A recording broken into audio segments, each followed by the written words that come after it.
शेवटी निष्ठावंत भाव कुठे आहे?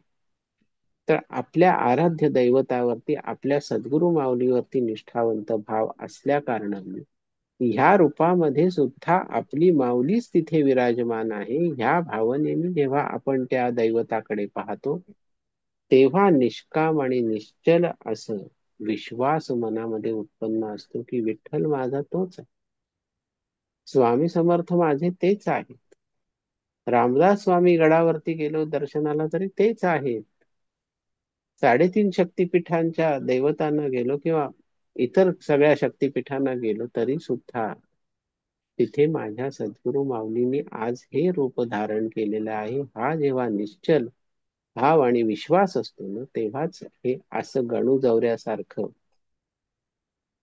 कृपा होते गणूजवऱ्यावर केली तशी.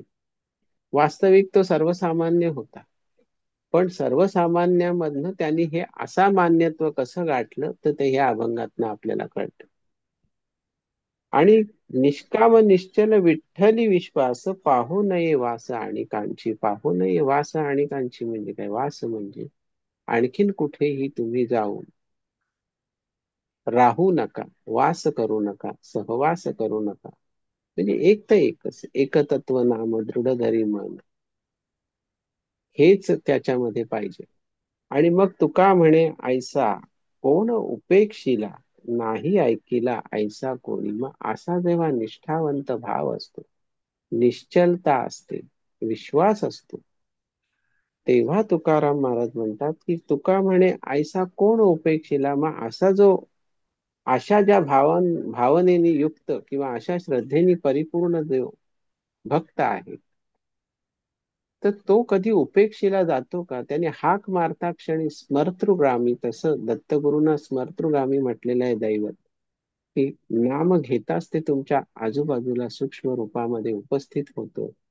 तसंच आहे हे, की स्मर्तृग्रामी असं जेव्हा आपल्या या निष्ठेला आपण जेव्हा हाक मारतो की नाही, ज्यांच्यावर निष्ठा आहे त्यांना, ते तत्क्षण कृपा करतात, ते उपेक्षा कधी करतच नाहीत.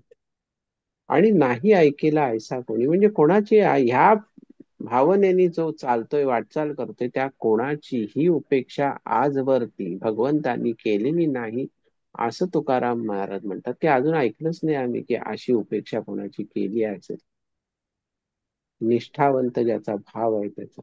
मग हे गणू जवऱ्याची ही जी कथा आहे त्याच्यावरनं बोध हाच घ्यायचा आहे की आपण नुसतं महाराज महाराज म्हणून होत नाही, शेगावच्या वाऱ्या करून काही होत नाही, पोथीवरती डोळे फिरवून काही होत नाही,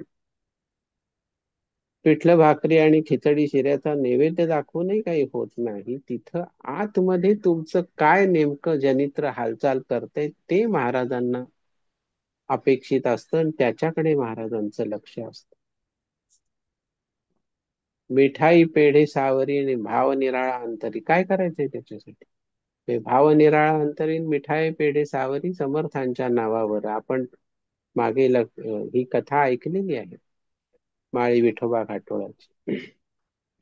दांभिकपणा हा संतांना लगेच समजून येतो, त्यामुळे आपला निश्चल भाव किती आहे आणि प्रत्येकाने हा जो अभंग आहे तो पाठच करून ठेवावा. याचं कारण असं आहे की या अभंगाप्रमाणे आपल्या चित्तवृत्तीचा आपण महाराज महाराज करत असू, आम्हाला गजानन महाराजांशिवाय दुसरं काही दिसत नाही, अगदी नाटकीपणे लोक म्हणतात.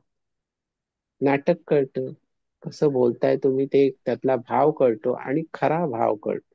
मुळात माझं असं म्हणणं आहे, ज्याची प्रीती त्या गुरुमाऊलीवर लागली असेल, तो चार चौघात त्याबद्दल बोलतच नाही, चार चौघामध्ये शो ऑफ कधीच करत नाही, चार चौघात असं असं कधीच होत नाही.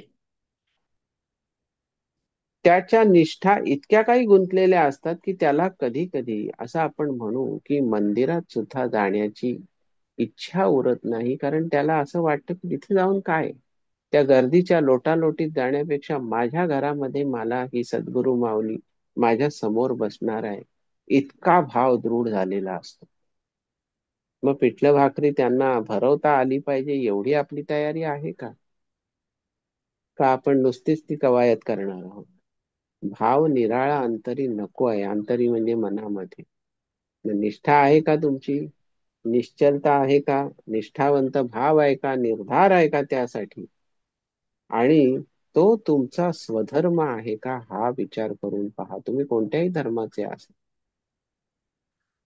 निष्ठा हा स्वधर्म झाला पाहिजे. ती निष्ठा तुमची त्या परमात्म्यावरती पाहिजे, परमेश्वरावरती पाहिजे.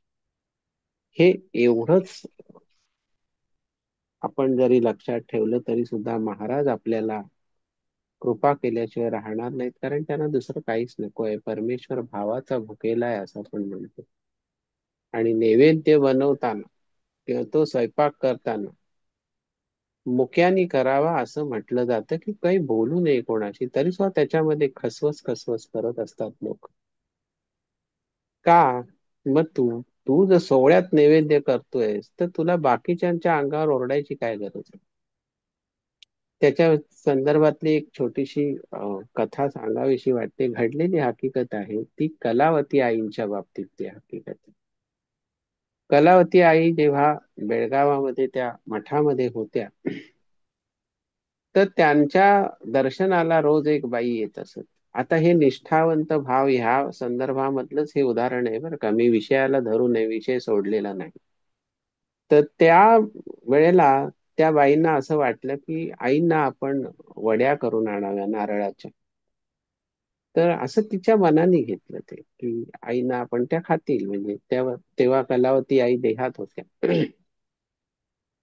तर तिने त्या तिच्या संकल्पाप्रमाणे त्या वड्या करून आणल्या, एका डब्यामध्ये भरून आणल्या आणि आईंना, म्हणजे कलावती आईंना तो डबा दिला आणि त्यांना म्हटलं की आई, मी तुमच्यासाठी या वड्या करून आणले, तुम्ही खा बरं का. हो म्हणाल्या, मी खाईन. आणि त्यांनी तो डबा बाजूला ठेवला. तर ते म्हणाले की जरा बघा तरी की उघडून कशा झालेत वड्या त्या. त्यांनी आता उघडून बघितलं झाकण, तर वड्या होत्या आतमध्ये. त्यांनी तो उघडा डबा तसाच ठेवला.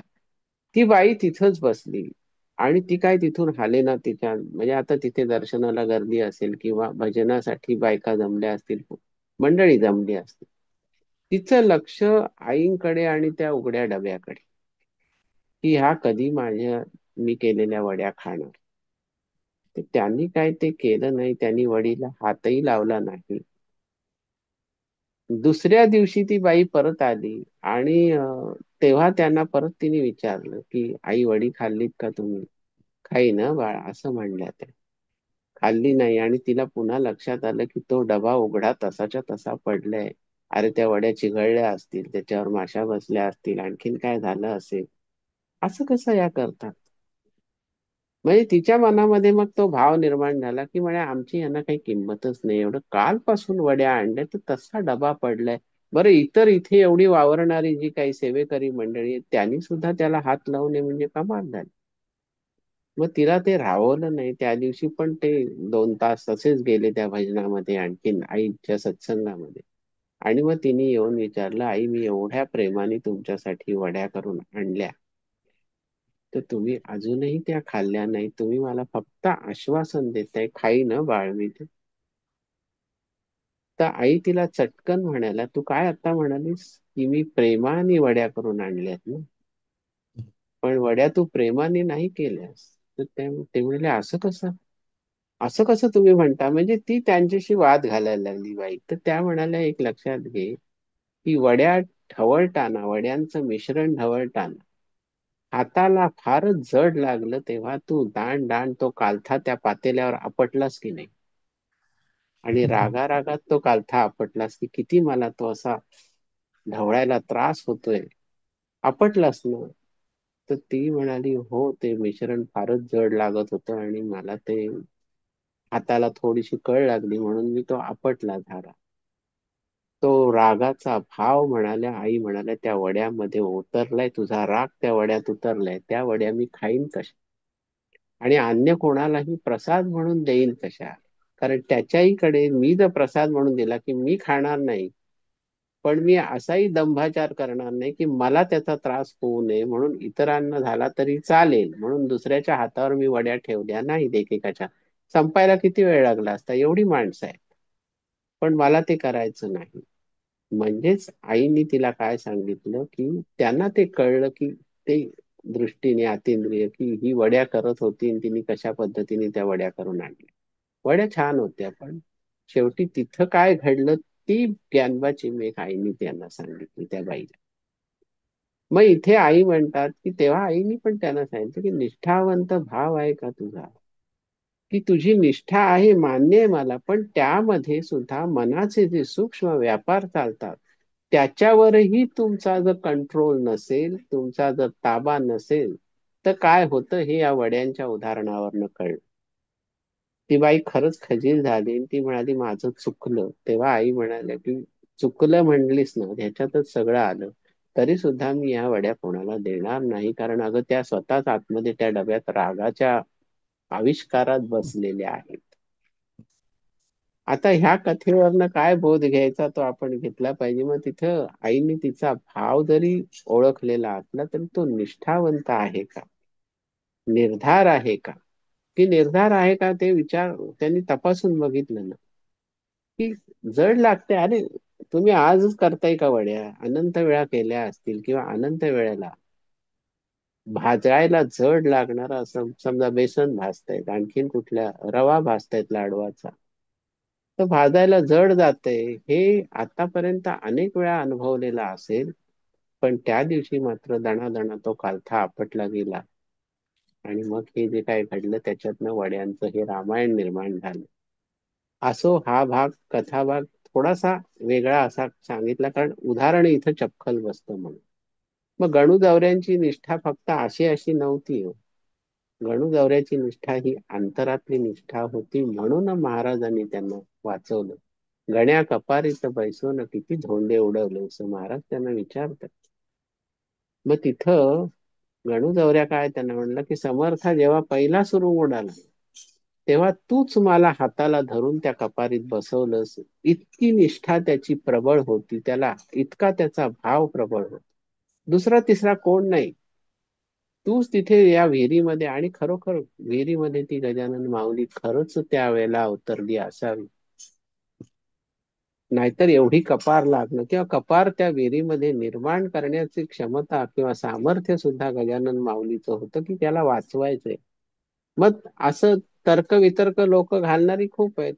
अहो मग एवढं करायचं होतं तर मग त्याला तिथे येऊन त्यांनी बाहेर का नाही काढलं, मग असं हवेच्या मार्गाने आले असते बाहेर. हे असले उद्योग कधीही संत मंडळी करत नाहीत. त्यांनी त्यावेळेला दाखवून काय दिलं की तिथे कपार आहे त्याच्यात बस. म्हणजेच झालं असं की त्या कपारीत बसल्यानंतर एक तुमच्या लक्षात आलं का की एक एक फिल्म कशी निर्माण झाली, फीचर फिल्मचा तुकडा कसा निर्माण झाला, एक एक हे दृश्य हे दृश्य हे दृश्य एकसंध परिणाम जेव्हा त्याचा दिसला तेव्हा काय झालं की सुरुंग उडाले. गणू जवऱ्याच्या हाताला कपार लागली, त्याच्यात तो बसला. त्याच्या रक्षणासाठी धोंडा येऊन बसला. तो धोंडा काढून जेव्हा लोकांनी टाकला तेव्हा तो गावात पळत पळत गेला समर्थांच्याकडे, म्हणजे गजानन महाराजांकडे. आणि त्यांनी ती पूर्णतः अक्षरशः पाय भिजवले त्यांच्या अश्रूंनी. काय भावना असेल त्यावेळेला त्याच्या आतमध्ये, एवढं लक्षात घ्या तुम्ही. साधा एक निसटता शॉक लागला हाताला तरी कसं तरी होतं, 5-10 मिनिटं काही सैरभैर अवस्था होती. इथं तर केवढा मोठा प्रसंग गणूजवऱ्यावर आलेला होता. मग ह्या सगळ्या संकटातून महाराजांनी जेव्हा त्याला वाचवलं तेव्हा त्याची निष्ठा जी होती ती आणखीन दृढ झाली असं म्हणायला काय हरकत आहे. आणि ती झालीच असली पाहिजे. तर हा कथेचा आपण भाग पाहिला. आता महाराजांच्या समकालीन जे काही संत होते त्यांचाही अधूनमधून आपण आढावा घेतोय. तर ह्यासाठी आपण एक गोष्ट पाहूया की महाराजांनी कोणत्या कोणत्या संतांची नावं घेतलेली आहेत, तर त्याचं सुद्धा वर्णन दासगणूंनी केलेलं आहे. काय झालं एकदा की एकदा वासुदेवानंद सरस्वती टेंबे स्वामी महाराज महाराजांना भेटण्यासाठी शेगावामध्ये आले. तर शेगावामध्ये ते येणार ह्याची कुणकुण महाराजांना आधीच लागलेली होती. आणि ज्या वेळेला ते शेगावच्या मठामध्ये येणार होते त्यावेळेला महाराज म्हणाले की अरे माझा बंधू येतोय, तो फार कर्मठ आहे. त्याचं सोवळं ओळं अतिशय आहे, तेव्हा मठामध्ये कुठेही चिंध्या पडू देऊ नका किंवा विटाळ होईल त्याला असं काहीही कचरा पडू देऊ नका, सगळं स्वच्छ करून घ्या. आणि मग वासुदेवानंद सरस्वती टेंबे स्वामी महाराज जेव्हा मठामध्ये आले, तेव्हा गजानन महाराज चिटक्या वाजवत पलंगावरती आपल्या बसलेले होते. आणि त्यावेळेला स्वामी तिथे आले आणि नुसते उभे राहून त्यांनी एकमेकांकडे पाहिलं. गजानन महाराज आणि स्वामींची म्हणजे टेंबे स्वामींची दृष्टी एकमेकाला भिडली. आणि त्याच वेळेला त्या दृष्टीमधनं जे काय साधलं गेलं असेल कल्पना नाही. एक हरी एक हर, चालते बोलते परमेश्वर, असा तो प्रकार तिथे झाला. आणि ते झाल्यानंतर किती असेल, 5 मिनिटं असेल, 10 मिनिटं असेल, दोघं एकमेकाला न्याहाळतायत. आणि ते झाल्यानंतर टेंबे स्वामींनी त्यांच्याकडे आज्ञा मागितली की मी जातो आता परत. मग आलो आता, जरा विसावतो, हातपाय धुवून चहा पाणी करूया, जेवायला बसूया, हे असलं काही नाही झालं. त्यांची फक्त दृष्टी दृष्टीत मिसळली. त्यांनी आज्ञा मागितली की मला परत जायचंय म्हणून. गजानन महाराजांनी फक्त मान तुकवली की ठीक आहे, जायचंय तर जा. आणि स्वामी निघून गेले तिथून. कोणताही सत्संग झाला नाही, काहीच झालं नाही. तर त्या संदर्भातल्या ज्या ओव्या आहेत की, तर त्या ओव्यांचा आपण जरा विचार करू. अर्थात हे सगळं 19व्या अध्यायामधलं वर्णन आहे. आपण अजून तिथपर्यंत पोहोचायला बराच वेळ आहे. पण महाराजांनी काय सांगितले त्या अध्यायामधल्या ओव्यामध्ये की कर्म, भक्ती आणि योग या 3 मार्गाचा पुरस्कार महाराजांनी तिथे केलेला आहे किंवा पुरस्कार केलेला आहे, सांगितलेलं. ज्ञान मार्ग ते म्हणाले त्याच्या नंतरचा आहे. कारण ज्या क्षणी ज्ञान होतं ना माणसाला, की पूर्ण ज्ञान ज्या क्षणी सद्गुरू देतात, त्या क्षणी फिटे अंधाराचे जाळे झाले मोकळे आकाश, ह्या पद्धतीने संपूर्ण तिन्ही लोक म्हणजे त्रैलोक्य सुद्धा पाहण्याची माणसामध्ये क्षमता येते. त्याला ती दृष्टी प्राप्त होते. कारण ज्ञान झालं म्हणजेच काय झालं, जीवाशिवाची एकतानता झाली. जीव आणि शिव वेगळे नाहीत हे ज्ञान सांगतं. त्यालाच तर अद्वैत वेदांत म्हणतात, ज्याचं प्रदान व्यंकटलालाला महाराजांनी केलं होतं. त्याला ज्ञानी बनवलं होतं त्यावेळेला. तर महाराज काय म्हणतात की वसिष्ठ वामदेव जमदग्न अत्री पाराशर शांडिल्य मुनी हे कर्ममार्गाच्या सेवेने मुक्कामासी पोचले. व्यास नारद कयाधु कुमार म्हणजे प्रल्हाद, मारुती शबरी अक्रूर, उद्धव सुदामा पार्थ विदुर हे गेले भक्ती मार्गे. श्री शंकराचार्य गुरुवर, मच्छिंद्र गोरख जालंधर हे चढले जिना थोर या योग मार्गाचा. आणि पुढे महाराजांनी फार मस्त असं गुण सांगितलंय की एक मास्टर की सांगितले काय, जो वसिष्ठा लाभ झाला तोच विदुराच्या पदरी पडला, तोच मच्छिंद्राने भोगला फळा माझी फरक नसे. म्हणजे हे तिन्ही मार्ग ह्या अभंगाप्रमाणे तुकाराम महाराजांच्या त्या निष्ठावंत भाव आणि भक्तांचा स्वधर्म या पद्धतीने आचरले. कर्म, भक्ती आणि योग या 3 मार्गाबद्दल आपण आता बोलतोय.